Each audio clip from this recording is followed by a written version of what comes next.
साथियों नमस्कार, मैं हूं नीरज पटेल और आप देख रहे हैं नेशन जनमत। जातिवार जनगणना यानी कि कास्ट सेंसस, आखिर इस शब्द में ऐसा क्या है कि विभिन्न सरकारें, चाहे पहले कांग्रेस की सरकार रही हो या अब भारतीय जनता पार्टी की सरकार, इस शब्द से आखिर इतना डर क्यों जाती हैं? आखिर इस शब्द में ऐसा क्या छुपा हुआ है कि हर 10 साल में इस देश में जनगणना होती है, लेकिन 1931 के बाद यानी कि 89 साल बीत गए, लेकिन कोई भी सरकार जातिवार जनगणना कराने को तैयार नहीं है।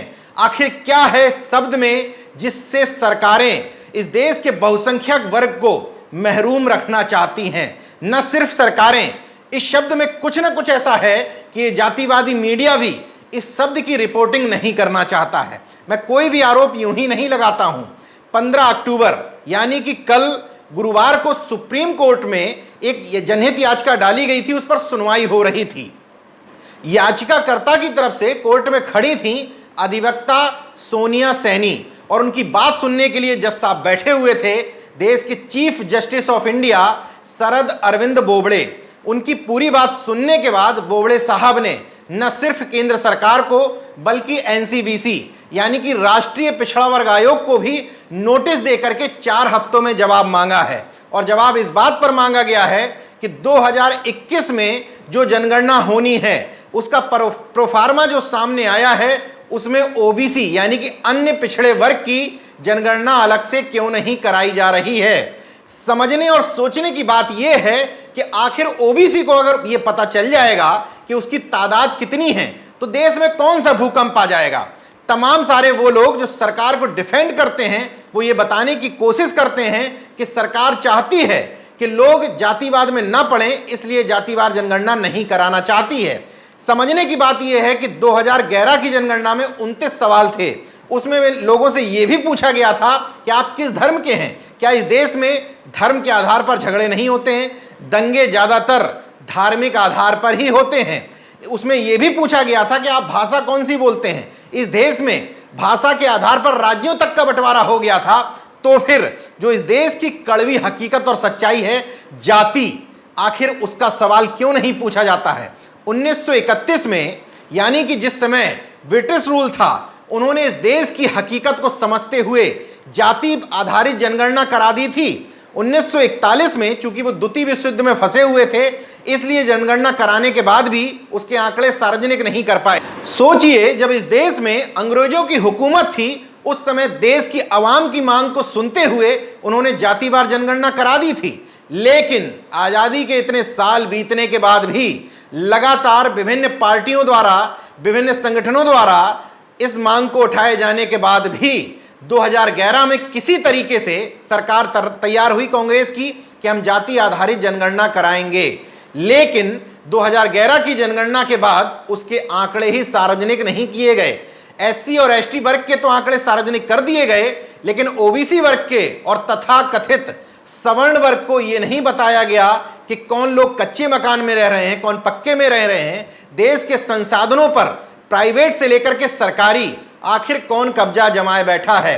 यही वजह है कि जो लोग जाति की बात करते हैं, हकीकत यही है कि वही लोग इस देश से जातियां मिटने नहीं दे रहे हैं। नौकरियों से लेकर के प्रतिनिधित्व और हिस्सेदारी की जब बात आती है तो इन तथाकथित हिंदुओं को उनकी जाति में समेट दिया जाता है। जब छुआछूत, ऊंच नीच की भावना की बात आती है, स्वयं की जाति को श्रेष्ठ बताने की बात आती है, तब ये लोग जातियों में बढ़ जाते हैं। लेकिन वोट बैंक की बात आती है तो उनको हिंदू बता दिया जाता है।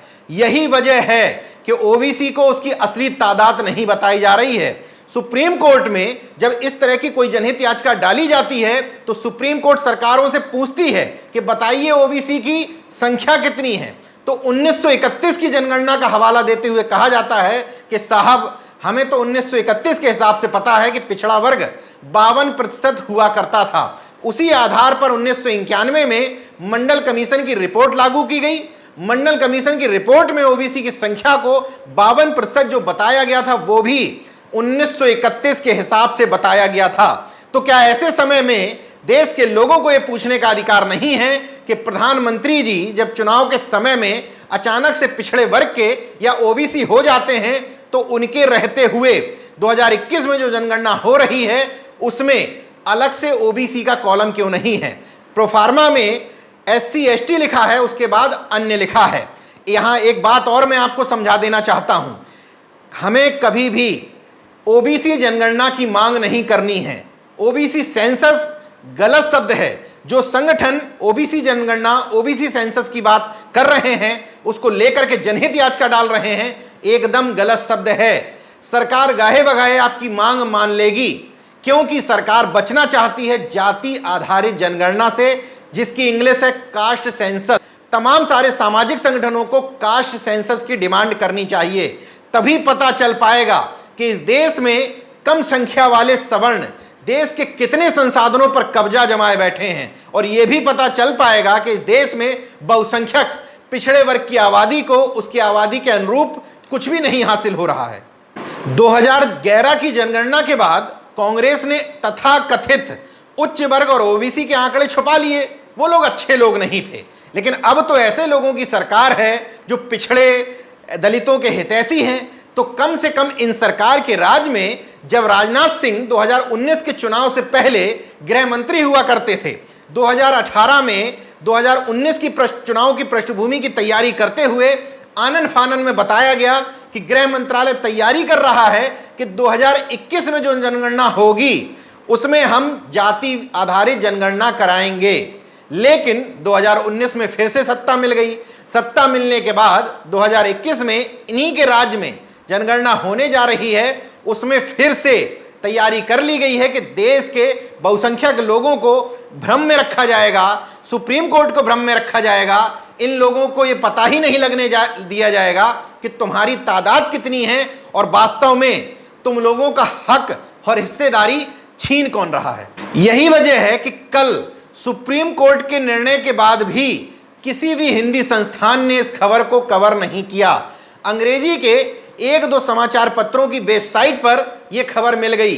बड़ी मुश्किल से, बड़ी मशक्कत के बाद, ढूंढने के बाद भी अंग्रेजी में भी 8-10 लाइनों से अलावा कुछ भी नहीं हासिल हुआ।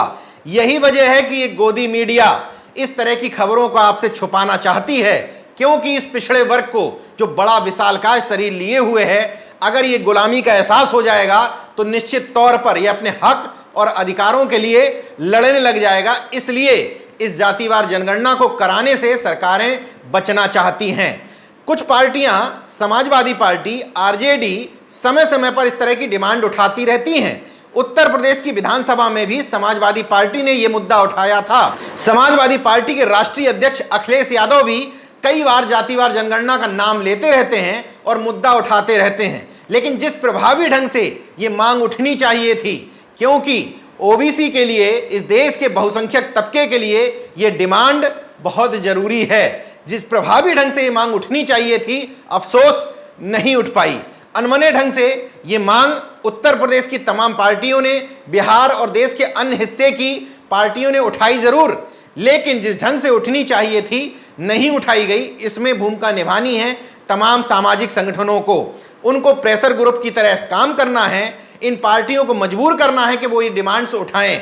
नहीं भी उठाएं तो आपको मौजूदा सत्ता में बैठे हुए लोगों को मजबूर करना है कि अभी भी समय है, उस प्रोफार्मा में ओबीसी की जनगणना का कॉलम और साथ ही साथ सवर्णों की जनगणना का कॉलम जोड़ा जाए। इस देश के लोगों को पता होना चाहिए कि आखिर देश के निजी से लेकर सरकारी जो संस्थान हैं, सरकारी जो संसाधन हैं, उन पर कब्जा जमाए कौन बैठा है।